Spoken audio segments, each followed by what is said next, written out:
Hello students. तो आज के वीडियो में मैं आपकी मुलाकात कराऊंगा एक 12th क्लास के बहुत ही अच्छे टॉपिक से, जिसका नाम है Gauss law and electric flux. तो उसे स्टार्ट करने से पहले मैं आपको पहले दो चीज़ों से इंट्रोड्यूस करा दूं। सबसे पहली चीज़ जो है वो है एरिया वेक्टर, एंड सेकंड है आपका सॉलिड एंगल। आपको पहले इन दोनों चीज़ों के बारे में बता देता हूँ। तो सबसे पहले देखते हैं एरिया वेक्टर होता क्या है। देखो, आपको पता है एरिया एक स्केलर क्वांटिटी है, तो हम कभी कभी अपनी ज़रूरत के हिसाब से एरिया को एक वेक्टर की तरह भी कंसीडर कर सकते हैं। We can consider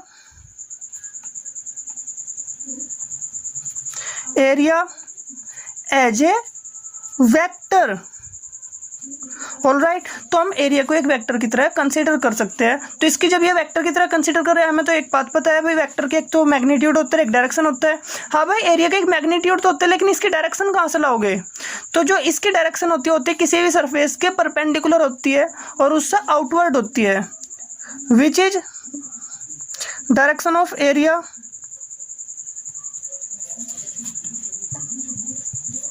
will be normal to the surface, या फिर जो आपका एरिया है उसके नॉर्मल होगी। ठीक है, और मोस्ट प्रोफेबल मतलब मोस्ट पॉसिबल, वो जो जहाँ तक पॉसिबिलिटी होगी वो आउटवर्ड मानी जाएगी। ठीक है, for close surface it will be outward. ठीक है, आप जो सी भी साइड देखना चाहोगे। अब मैं ये कहना चाहता हूँ, आपको इसकी ज़रूरत पड़ी क्यों, आपको इसकी ज़रूरत है क्यों? तो उसे देखने के लिए ऐसा करते हैं, इसको एक दो तरीके हो सकते हैं इसको देखने के लिए। एक तो आपको गॉस लॉ में ज़रूरत क्यों पड़ी है, और दूसरा तरीका हो सकता है कि भाई इसकी ज़रूरत वेक्टर के अकॉर्डिंग क्यों पड़ी है। आपको कौन सी आफत आ गई कि जो आपको एक एरिया है वो एक वेक्टर की तरह आपको इसे ट्रीट करना पड़ रहा है। देन वाई, ये एक वेक्टर की तरह क्यों लेना है? तो इसका जवाब देते हैं हम इससे।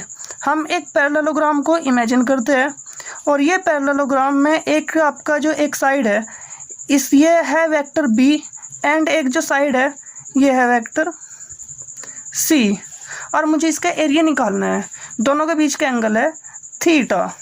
ऑलराइट, तो ये क्या होगा, इसका मोड होगा बी, मतलब बी वेक्टर का मोड मोड बी, और सी वेक्टर का मोड मोड सी।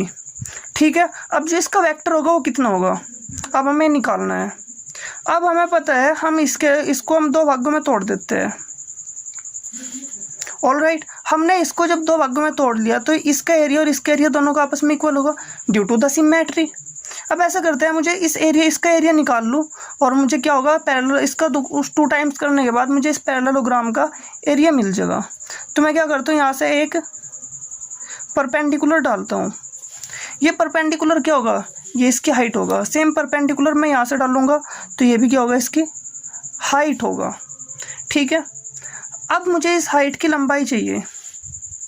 अब मुझे पता है मैं सी को दो भागों में तोड़ सकता हूँ, एक सी कोस थीटा और एक साइन थीटा। तो जो इसका परपेंडिकुलर वाला कंपोनेंट होगा सी का, सी साइन थीटा, वही इसकी क्या होगी, वैल्यू होगी। तो ये क्या होगा, मोड सी साइन थीटा होगा। आप इसमें ट्रिग्नोमेट्री यूज कर सकते हो। बेशक इसे आप थीटा एंगल मानोगे, और इसे आप क्या मानोगे, सी मानोगे, मोड सी, और इसे थीटा मानोगे, तो ये आपको मिलेगा मोड सी साइन थीटा। तो इस एरिया ऑफ ट्रायंगल, क्या इसका नाम रख लेते हैं पी क्यू आर। तो area of triangle P Q R वो क्या होगा, A1 equals to half base into base क्या होगा, मोड बी, एंड हाइट क्या होगा, मोड सी साइन थीटा। ठीक है, और तो area of total area of parallelogram क्या होगा, A equals to 2 times of A1 होगा, इसका दुगना होगा, मतलब क्या होगा, mod b mod c sine theta. मतलब ये मोड बी और मोड सी साइन थीटा, इससे क्या मिल रहा है, इससे हमें पता चल रहा है, क्योंकि दोनों के दोनों क्या वेक्टर है, तो ये किसके इक्वल होगा, मोड बी क्रॉस सी के इक्वल होगा, क्योंकि mode b mod c sine theta किसका मैग्नीट्यूड है, बी क्रॉस सी का मैग्नीट्यूड है। और जब मैंने इसको बी क्रॉस सी के मैग्नीट्यूड की मदद से लिख सकता हूँ, जब मैं एरिया को दो दो वेक्टर के क्रॉस प्रोडक्ट की मदद से लिख सकते हो, और मुझे पता है दो वेक्टर का क्रॉस प्रोडक्ट एक वेक्टर होता है, तो एरिया भी एक तरह का वेक्टर होना चाहिए जिसकी क्वांटिटी तो ये होगी। अगर मैं इसकी डायरेक्शन की बात करूँ तो अगर मैंने बी लिया और सी लिया है तो बी को और सी की तरफ को इस तरह से मोड़ूंगा तो मेरी जो थंब की डायरेक्शन होगी वो क्या देगी, वो मुझे बताएगी इस एरिया की डायरेक्शन को, बी क्रॉस सी की डायरेक्शन को। तो क्यों ना मैं इस एरिया की डायरेक्शन को आउटवर्ड मान लूँ। अगर मैं एरिया की डायरेक्शन को आउटवर्ड मान लेता हूँ तो जो आपका एरिया की डायरेक्शन होगी तो ये वेक्टर फॉर्म में क्या बन जाएगा, आप एक वेक्टर की मल्टीप्लाई दूसरे में करोगे, एक साइड की मल्टीप्लाई दूसरे में करोगे तो आपको क्या मिलेगी, एरिया की डायरेक्शन भी मिल जाएगी। तो ऐसा करते हैं, क्यों ना मैं इस एरिया को जरूरत के हिसाब से एक वेक्टर की तरह ट्रीट कर लेता हूँ। इसका मुझे बहुत ज़्यादा फायदा मिलेगा, इसकी बहुत सारी एप्लीकेशंस होगी और इसका फ़ायदा मुझे गॉस लॉ में मिलेगा। जब मैं इलेक्ट्रिक फ्लक्स को डिफाइन करूँगा मुझे तब भी मिलेगा इसका फ़ायदा। ऑल राइट, तो एरिया एक वेक्टर की तरह ट्रीट क्यों किया है, आई होप आपको इसका रीजन समझ में आया होगा। एक्चुअल रीजन है, हम जब वेक्टर को स्टडी करते हैं तो हम जब पैरेललोग्राम का एरिया निकालते हैं वो आता है मोड बी क्रॉस सी। ऑल राइट, तो अब देखते हैं हम अगला अपना कंसेप्ट है जो है सॉलिड एंगल का। ये दोनों कंसेप्ट मैथ्स के कंसेप्ट है, लेकिन हमें पता है मैथ्स का काफ़ी यूज होता है फिजिक्स के अंदर, क्योंकि मैथ्स जिन बच्चों मैथ्स नहीं आता उनकी फिजिक्स कमज़ोर होती ही होती है। तो फिजिक्स मैथ्स का ना आना एक बहुत बड़ा कारण है कि आपको फिजिक्स वीक है, या फिर आपको जो टॉपिक्स मुश्किल लगते हैं वो आसान क्यों नहीं है टॉपिक, क्योंकि टॉपिक्स अपने आप ही आसान बन जाते हैं अगर आपको एनफ मैथमेटिकल कंसेप्ट्स आते हैं। ज़रूरी कंसेप्ट्स आते हैं, सभी नहीं कह रहा हूँ, लेकिन ज़रूरी अगर कंसेप्ट्स आते हैं तो आपके लिए मुश्किल से मुश्किल टॉपिक भी फिजिक्स का आसान होगा। तो देखते हैं सॉलिड एंगल क्या होता है। अगर मैं एंगल की बात करूँ तो देखो दो तरह के एंगल होते हैं। एक तो होता है सिंपली एंगल, ठीक है। ये जो सिंपल वाला एंगल होता है वो किससे बनता है, वो एक सर्कल से बनता है, मेड बाय सर्कल। मतलब क्या है, 2D स्पेस से बनता है, एक सर्कल से बनता है, यानी एक 2D ज्योमेट्री से ही बनता है, जो क्या होता है angle arc length upon radius होता है। अगर आपके पास एक सर्कल है जिसकी रेडियस r है तो इसकी आर्क लेंथ अपॉन रेडियस जो होगा वो क्या होगा, आपका ये एंगल होगा, जिसको हम किस में मेजर करेंगे, रेडियन में मेजर करेंगे। मगर आपके पास जैसे ये एक सर्कल है, इसकी रेडियस r है, तो ये जो एंगल स्वाइप कर रहा है ये जो आर्क लेंथ है, तो आर्क लेंथ अपॉन रेडियस जो होगा वो क्या आएगा, ये एंगल आएगा। लेकिन अगर मैं कहूँ भी कोई भी एंगल जो बन रहा है वो किसी भी एक स्फीयर के ऊपर बन रहा है, सॉलिड स्फीयर के ऊपर, तो जो सॉलिड एंगल है वो किससे बनेगा, वो बनेगा आपका स्फीयर से, ठीक है। तो ऐसा करो, आप कोई भी एक स्फीयर को इमेजिन करो, कोई भी आप एक स्फीयर इमेजिन कर सकते हो, और उसके सेंटर से आप उसके ऊपर कोई भी एक एलिमेंट ले लो, कोई भी आप एक एरिया ले लो। ये एरिया क्या होगा, डी ए मान लेते हैं, या फिर कोई भी एक एरिया मान लेते हैं। जब आप उसके सेंटर से किसी भी एक एरिया को स्वाइप करते हो तो जो इसकी रेडियस होगी, तो यहाँ पर जो आपका सॉलिड एंगल होगा वो डिफाइन होगा, इसकी डेफिनेशन होगी जो आपका स्वाइप एरिया है अपॉन रेडियस, ये आपका सॉलिड एंगल इससे डिफाइन होगा। This is the definition of solid angle. जो इन दोनों के क्या है, मतलब एनालोगस ही है। यहाँ पर आर्क लेंथ थी तो यहाँ पर मुझे क्या, मैं क्या बना रहा हूँ, एक एरिया स्वाइप कर रहा हूँ, यहाँ पे मैं आर्क स्वाइप कर रहा था, तो यहाँ पे एरिया अपॉन रेडियस, लेकिन नहीं, यहाँ पे रेडियस का स्क्वायर होगा, क्योंकि एरिया क्या होता है, रेडियस के स्क्वायर के प्रोपोर्शनल होता है। तो यहाँ पे जो आपका सॉलिड एंगल हो क्या होगा, एरिया अपॉन रेडियस का स्क्वायर। सॉरी फॉर डैट, मैंने शुरुआत में इसे रेडियस बोला था। ऑल राइट, अब अगर मैं इस एंगल की बात करूँ जो डी ए एंगल द्वारा एरिया सॉलिड एंगल स्वाइप हुआ है, इसको मैं ओमेगा से रिप्रेजेंट करता हूँ, रिप्रेजेंटेड बाय ओमेगा, ठीक है। अब जो मैं बात करूँ solid angle swipe by area D A, वो क्या होगा, डी ओमेगा मान लेंगे सम, जो होगा आपका d A upon r square. And complete solid angle की अगर मैं बात करूं,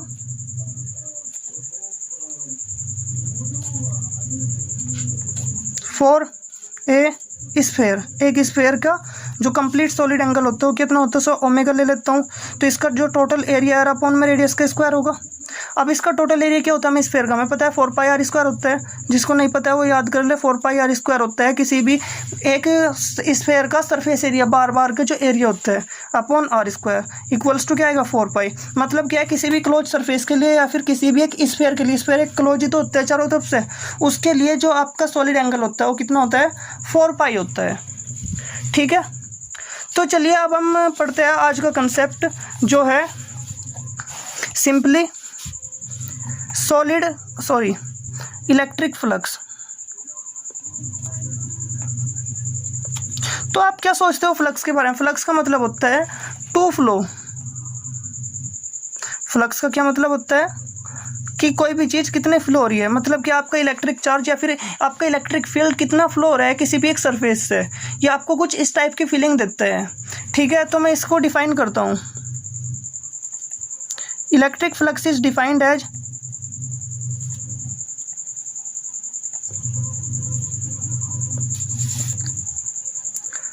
the number of field lines passing through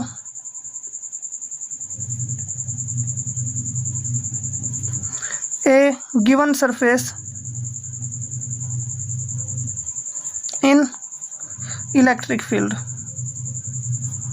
मतलब क्या है, किसी भी एक इलेक्ट्रिक फील्ड के अंदर रखे दिए हुए सरफेस के अंदर से गुजरने वाला इलेक्ट्रिक फ्लक्स को हम डिफाइन किससे करते हैं, नंबर ऑफ फील्ड लाइंस जो उस सरफेस से पास होती है। मतलब इलेक्ट्रिक फील्ड के अंदर रखे हुए किसी भी एक इलेक्ट्रिक फील्ड के अंदर रखे हुए किसी भी सरफेस के अंदर से जितनी नंबर ऑफ फील्ड लाइंस गुजरेगी उन नंबर ऑफ फील्ड लाइंस को हम क्या बोलते हैं, इलेक्ट्रिक फ्लक्स बोलते हैं। अब एक बात बताओ, फील्ड लाइंस को आप कैसे गिनोगे? फील्ड लाइंस को तो आप गिन ही नहीं सकते हो। मैं नंबर ऑफ फील्ड लाइन से क्या कर रहा हूँ, इलेक्ट्रिक फ्लक्स को डिफाइन कर रहा हूँ, लेकिन मैं इसको जब नंबर ऑफ फील्ड लाइंस गिन ही नहीं सकता हूँ तो क्या ये डेफिनेशन यूजफुल रहेगी?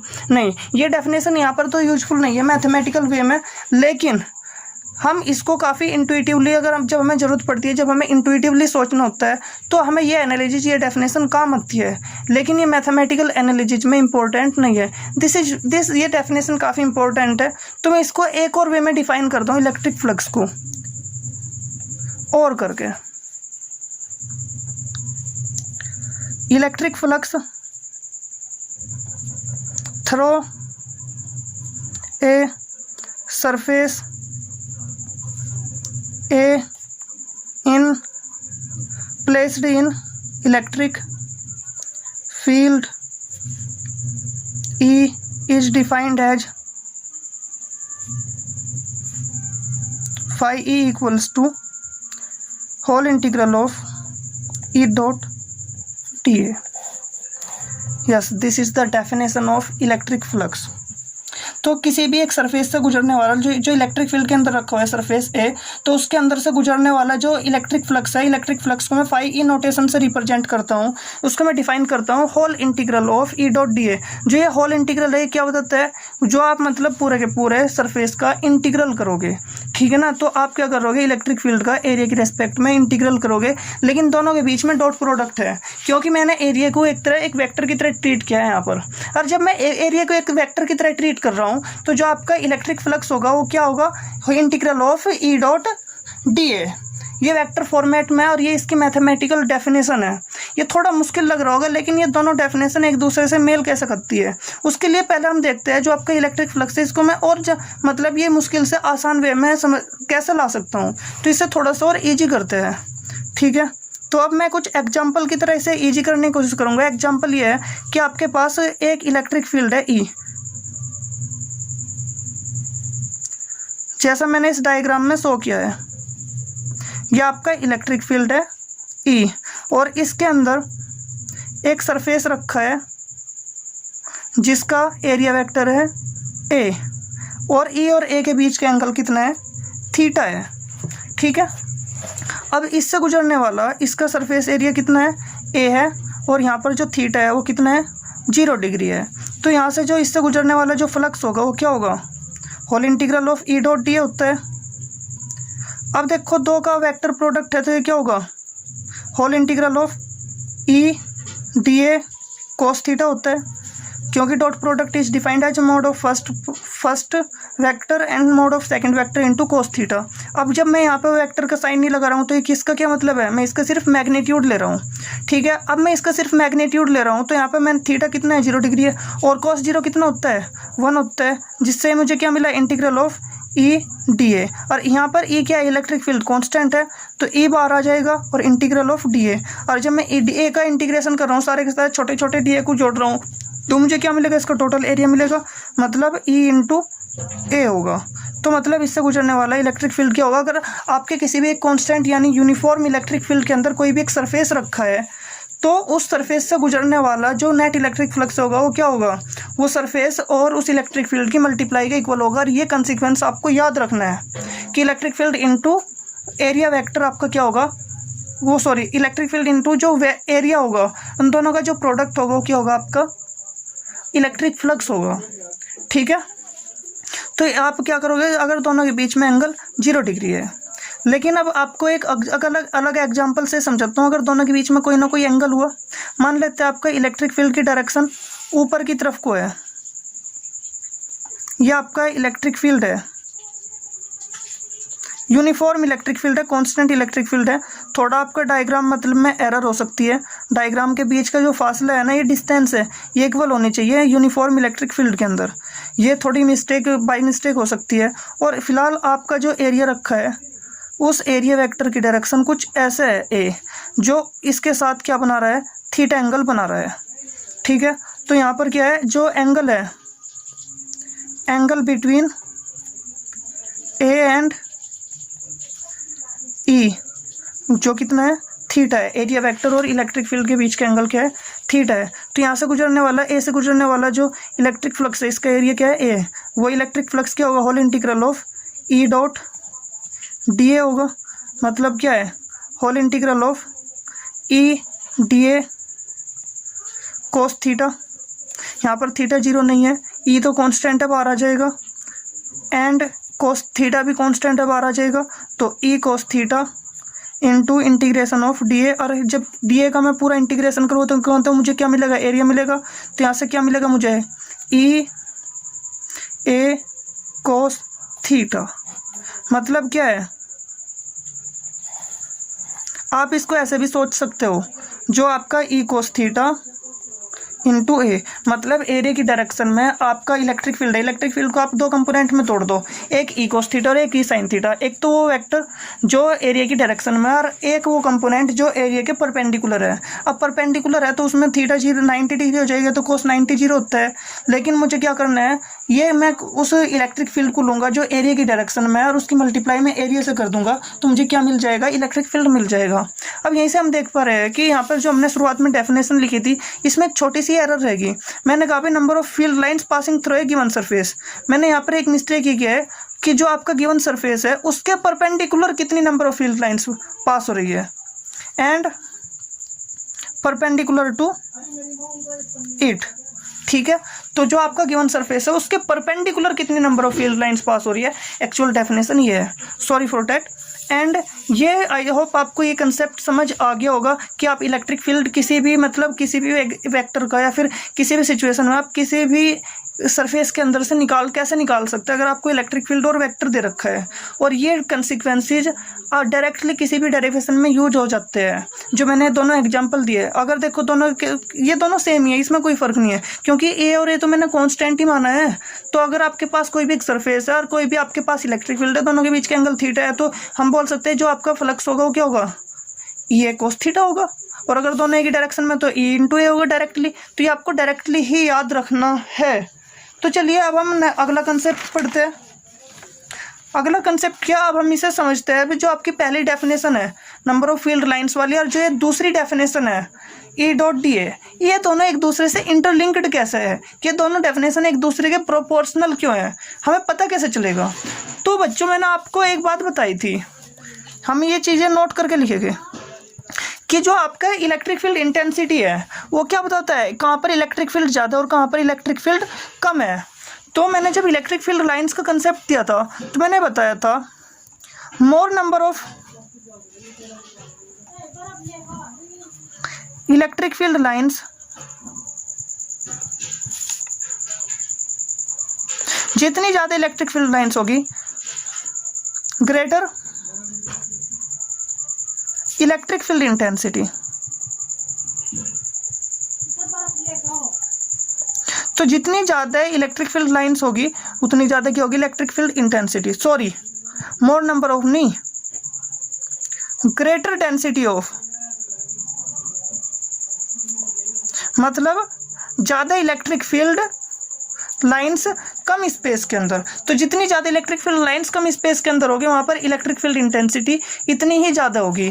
तो जो ई है वो किसके प्रोपोर्शनल है, नंबर ऑफ फील्ड लाइंस के, जो उसकी डेंसिटी के, कि उस एरिया के से कितनी पास हो रही है। सो इलेक्ट्रिक फील्ड इंटेंसिटी है density of electric field lines, ठीक है।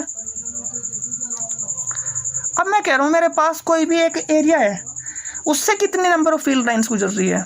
देखो मेरे पास कोई भी एक एरिया आ गया किसी भी एक इलेक्ट्रिक फील्ड के अंदर से, तो इसके अंदर से कितनी मतलब वो गुजरेगी। तो यहाँ पर जो इसके अंदर से जो यहाँ पर जो इलेक्ट्रिक फील्ड होगा वो क्या बताएगा मुझे कि इससे गुजरने वाली नंबर ऑफ फील्ड लाइंस की डेंसिटी क्या है। अब मुझे इसके अंदर से गुजरने वाली इलेक्ट्रिक फील्ड इंटेंसिटी से उसकी डेंसिटी पता लग रही है, और वो डेंसिटी हम कैसे निकाल सकते हैं, area upon electric field upon r square, ये होगी डेंसिटी। तो मतलब जो इसके अंदर से total number of field lines गुजरेगी उसके लिए मुझे क्या करना पड़ेगा, आर स्क्वायर जैसे फैक्टर की मल्टीप्लाई करनी पड़ेगी, और जो आर स्क्वायर जैसे फैक्टर की मल्टीप्लाई क्या होगी वो इसका एरिया होगा। मैं कहना चाहता हूँ भाई इसके अंदर से कितनी इलेक्ट्रिक फील्ड लाइंस की जो डेंसिटी है मुझे इलेक्ट्रिक फील्ड से वो पता लग रही है। और जब मुझे इसकी डेंसिटी नहीं लग रही है, लेकिन मुझे इसकी डेंसिटी नहीं निकालनी, मुझे क्या निकालना है, इसके अंदर से कितनी गुजर रही है। और हमें पता है जो डेंसिटी होती है ना वो क्या होती है, डेंसिटी होती है मास अपॉन वॉल्यूम, ठीक है। तो नंबर ऑफ, अगर मैं इसकी बात करूँ तो ये क्या होगा, number of field lines upon area होगा। और मुझे नंबर ऑफ फील्ड लाइंस निकालना है तो डेंसिटी की मल्टीप्लाई मैं किस में कर दूंगा, एरिया में कर दूंगा। और जो डेंसिटी क्या है, जो आपकी डेंसिटी है वो क्या है, ई है। तो जो नंबर ऑफ फील्ड लाइंस होगी वो क्या होगी, ई इंटू एरिया होगी, ठीक है। ये काफ़ी इंट्यूटिवली मैंने आपको समझाने की कोशिश करी, थोड़ा आपको मैं डीप में ले जाने की कोशिश करी है। और जिसको ऊपर ऊपर से पढ़ना है, एग्जाम के लिए पढ़ना है, वो इसे थोड़ा इग्नोर कर सकते हैं। अब ऐसे बात करते हैं, इससे जुड़ी हुई एक थ्योरम है आपकी जो जिसे हम बोलते हैं गॉस थ्योरम। अब हम उस पर निगाह डालते हैं थोड़ी सी, जो काफ़ी इंपॉर्टेंट थ्योरम है आपके लिए और बोर्ड एग्जाम के व्यू से भी काफ़ी इंपॉर्टेंट है, ठीक है। अब ये गॉस थ्योरम बताती क्या है, गॉस एक साइंटिस्ट का नाम है, एक मैथमेटिशियन का नाम है। उसने कुछ ऐसा बताया था, कुछ ऐसा शॉर्टकट दिया था इलेक्ट्रिक फील्ड निकालने के लिए, इलेक्ट्रिक फ्लक्स को लेकर, कि जो हमारे लिए एक बड़ी उपलब्धि थी। क्योंकि अभी तक हमारे जो इसने बहुत सारी कैलकुलेशंस थी, मैथमेटिकल कैलकुलेशंस, इसने हमें बहुत आसान कर दिया। क्योंकि मैंने अभी बताया था आपको इसमें मैथमेटिक्स की ज़रूरत है, लेकिन यहाँ पर इतना ज़्यादा तो हम मैथमेटिक्स नहीं पढ़ सकते ना। तो हम क्या करेंगे, यहाँ पर थोड़ा सा मतलब जनरलाइज कर देंगे चीज़ों को, और थोड़ा सा मतलब और ज़्यादा फॉर्मुलेट इस तरीके से होगा कि चीज़ें डेरिवेशंस आसान हो जाएगी, और हमारी समझ इलेक्ट्रिक फील्ड को लेकर कैलकुलेशंस बहुत ही ज़्यादा इजी हो जाएगी। लेकिन ये बताता क्या है गॉस थ्योरम, तो देखते हैं। According to this theorem, the electric flux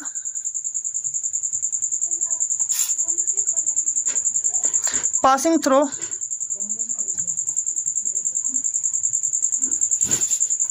A closed surface, इसे अंडरलाइन करना, क्लोज्ड सरफेस को।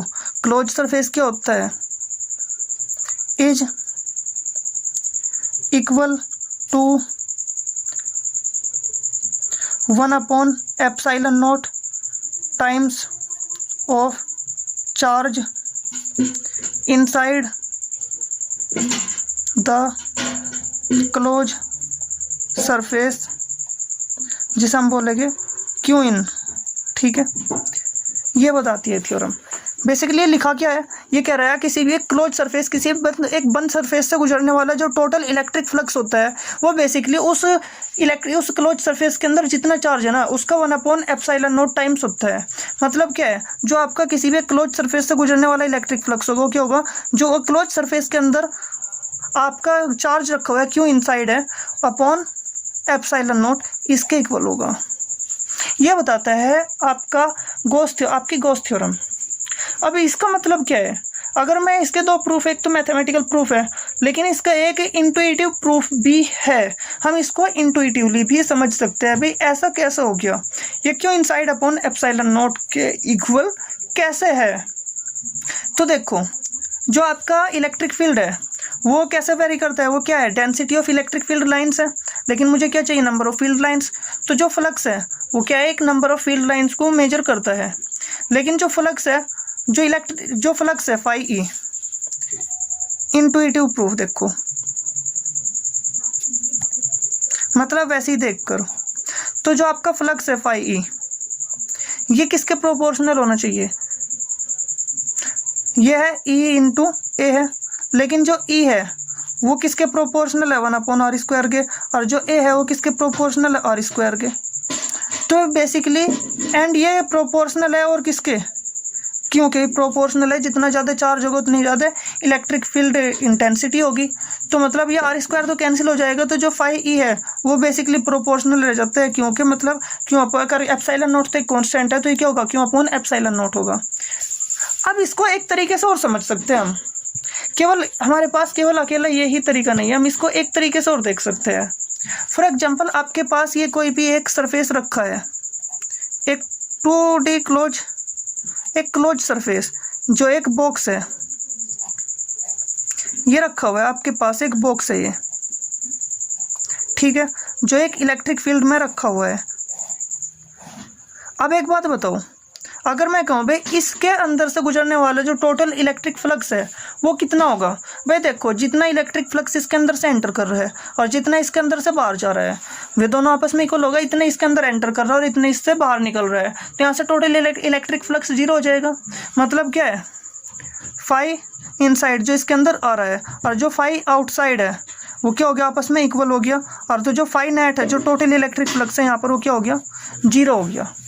ठीक है, अब देखो इससे फ्लक्स किसके कारण ही गुजर सकता है, फ्लक्स केवल उसी तभी गुजर सकता है, उसी के कारण गुजर सकता है जो चार्ज इस क्लोज सरफेस के अंदर मौजूद है, क्लोज मतलब जो चारों तरफ से बंद है, ठीक है, तो इसके उसी के कारण गुजर सकता है फ्लक्स जो इसके अंदर है, क्योंकि इसके अंदर जितना एंटर हो रहा है इतना ही बाहर निकल रहा है, तो इसके अंदर से टोटल गुजरने वाला इलेक्ट्रिक फ्लक्स 0 हो गया। लेकिन इसके अंदर से टोटल वो गुजरेगा जो इसके अंदर रखे हुए चार्ज के कारण होगा, वो फर्क नहीं पड़ता वो यहाँ पर रखा है, यहाँ पर रखा है, यहाँ पर रखा है, वो क्या होना चाहिए, वो इसके अंदर होना चाहिए। और गॉस ये बताता है कि वो क्यों इनसाइड अपॉन एप्सिलॉन नॉट होगा, लेकिन वो क्यों इनसाइड अपॉन एप्सिलॉन नॉट ही होगा, इसकी कॉन्फ़िगरेशन पे डिपेंड नहीं करेगा नेट इलेक्ट्रिक फ्लक्स, वो अब हम इसका मैथमेटिकल प्रूफ देखेंगे।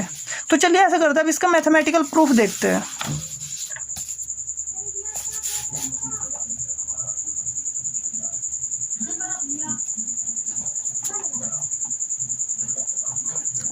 मैथमेटिकल प्रूफ के लिए आपको कोई भी एक क्लोज सरफेस मानना पड़ेगा। चलो भाई मान लेते हैं ये आपके पास एक क्लोज सरफेस हो गया, ठीक है, यहाँ पर एक कोई भी एक चार्ज रखा है क्यों, ऑल राइट, और आपने कोई भी एक सरफेस ले लिया, ये ले लिया आपने सरफेस DA, जिसकी सॉरी यहाँ पे ले लेते हैं, यहाँ से थोड़ा डायग्राम आसान होगा। ये आपने ले लिया कोई भी एक सरफेस DA जिसकी डायरेक्शन क्या होगी, बाहर को आउटवर्ड होगी। लेकिन अगर जो यहाँ पर मैं देखूँ इलेक्ट्रिक फील्ड कैसा होगा, तो इलेक्ट्रिक फील्ड होगा ऐसे, इसके कारण, ठीक है।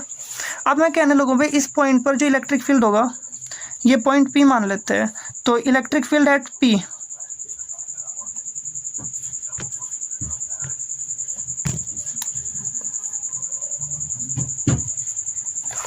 जो सिंपली हमें पता है फॉर्मूले से, E = 1/4 पाई एप्सिलॉन नॉट क्यों अपॉन r स्क्वायर, अगर ये डिस्टेंस r है, ठीक है।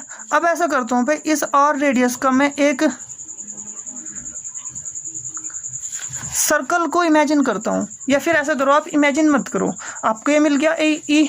अब आप क्या करो, इससे गुजरने वाला फ्लक्स देखो, फ्लक्स थ्रो DA, तो DA से गुजरने वाला फ्लक्स क्या होगा, phi E = d phi E होगा बेसिकली, क्योंकि डिफरेंशियल एरिया से गुजरने वाला फ्लक्स है, तो इस पर मैं इसे डिफरेंशियल लूँगा, जो आपका इलेक्ट्रिक फ्लक्स है जो क्या होगा E.DA होगा। मतलब कि अगर दोनों के बीच का एंगल थीटा है तो ये क्या होगा, E.DA cos थीटा होगा। तो जो टोटल फ्लक्स होगा वो कितना होगा, phi E = integration of E.DA cos theta होगा, ठीक है। अब जरा ई क्या है यहाँ पर, कांस्टेंट है। अब ये क्या हो गया, इसके पूरे के पूरे क्लोज सरफेस पर तो कांस्टेंट ही है भाई। देखो ये आपका इस पॉइंट पर कुछ और होगा, इस पॉइंट पर कुछ और होगा, क्योंकि डिस्टेंस चेंज हो रही है। लेकिन मैंने बेसिकली क्या माना है, एक ऐसा सरफेस वो मान लिया स्फीयर जो क्या होगा, जो इसके अंदर ही आता है। मैंने थोड़ा सा ऐसा करता हूँ, थोड़ा सा डायग्राम को थोड़ा वो करता हूँ, ये डायग्राम मैं दोबारा बना लेता हूँ। चलो यहाँ पर क्या आपके पास ये एक चार्ज है, ये आप यहाँ से इमेजिन कर पाओगे, और ये आपका कोई भी एक डीए है वेक्टर, और यहाँ से क्या है, ये आपका आर डिस्टेंस है, और यहाँ पर जो इलेक्ट्रिक फील्ड है वो कुछ मान लेते हैं, वो कुछ ऐसे है ई, और दोनों के बीच का एंगल कोई भी थीटा है। ये एक जनरलाइज रूल है। अब आप इससे गुजरने वाला कोई भी एक आर रेडियस का कोई भी आप एक सर्कल को इमेजिन करो जिसकी रेडियस क्या है, आर है, और जो इसी के अंदर रह रहा है। अब एक बात बताओ, जितनी नंबर ऑफ फील्ड लाइंस गुजरेगी इसमें से, वो इसके अंदर से गुजर के जाएगी, इस स्फीयर से गुजर कर जाएगी। एक क्लोज सरफेस है, मैंने इसी के अंदर एक क्लोज सरफेस मान लिया, एक स्फीयर मान लिया है, ठीक है। अब जितना भी बाहर से टोटल इलेक्ट्रिक फ्लक्स निकलेगा, जितना इससे निकलेगा, जो बाहर से निकलेगा, वो आपस में बराबर ही होगा, और टोटल चार्ज इसके अंदर भी है और बाहर वाले के अंदर भी है, इतना ही चार्ज है। ऐसा नहीं है कि भाई इससे कोई भी चार्ज बाहर निकल गया या फिर कुछ चार्ज यहाँ पर रखा है, ऐसा नहीं है। तो जब मैंने ये इमेजिन किया है तो फिर मैं ये मान सकता हूँ जो आपका ई है, इसके हर एक पॉइंट पर क्या होगा, कांस्टेंट होगा, ठीक है। और जो डी ए कोस थीटा होगा, यहाँ पर एक ही चीज़ मिलती है, अगर आपके पास कोई भी एक सर्कल है तो इस सर्कल का हर एक पॉइंट पर ई और डी ए दोनों की डायरेक्शन सेम होगी, तो यहाँ पर कोस क्या हो जाएगा, 0 हो जाएगा। तो मैं ई को बाहर निकाल लूँगा, and D A cos theta का मैं इंटीग्रेशन करूँगा, ठीक है। तो ई को मैंने बाहर निकाल लिया है, and D A cos theta का इंटीग्रेशन कर लिया।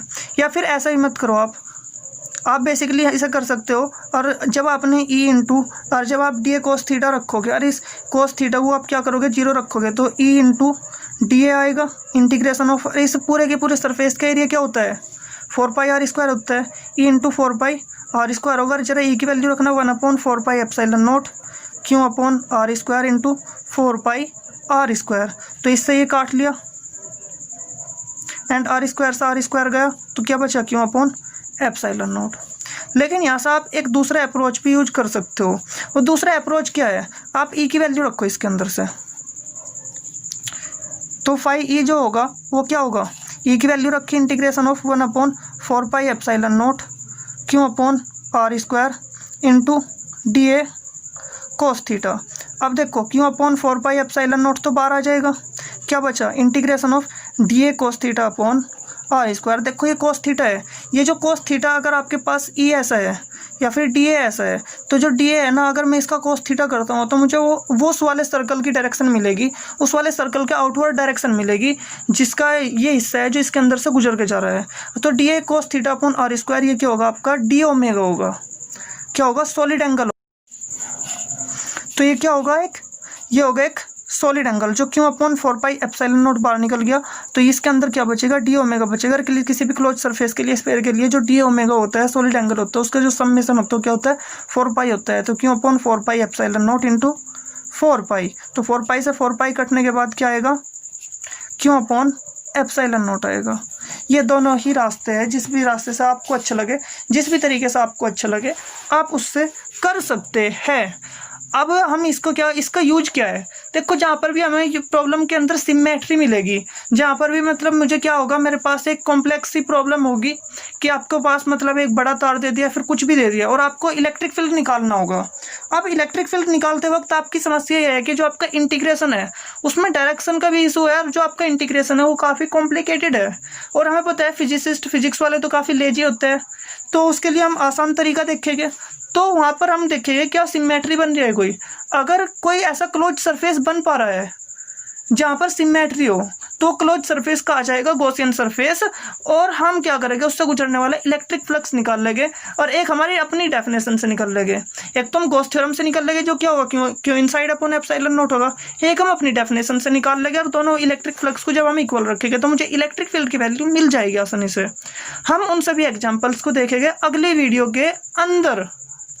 तो तब तक के लिए बाय बाय, और इस कंसेप्ट का रिवाइज करिए, और जो गॉस लॉ की एप्लीकेशन है उसके लिए मैं आपके लिए अगली वीडियो अपलोड करूंगा, जिसमें मैं गॉस लॉ की सारी एप्लीकेशंस को जितनी भी इसकी 5-6 एप्लीकेशंस है उन सभी को प्रूफ करके दिखाऊंगा, उन सभी को एक तरीके से आपको इंटुइटिवली भी और आपको मतलब मैथमेटिकल एनालिसिस उन सभी का आपको कर दिखाऊंगा।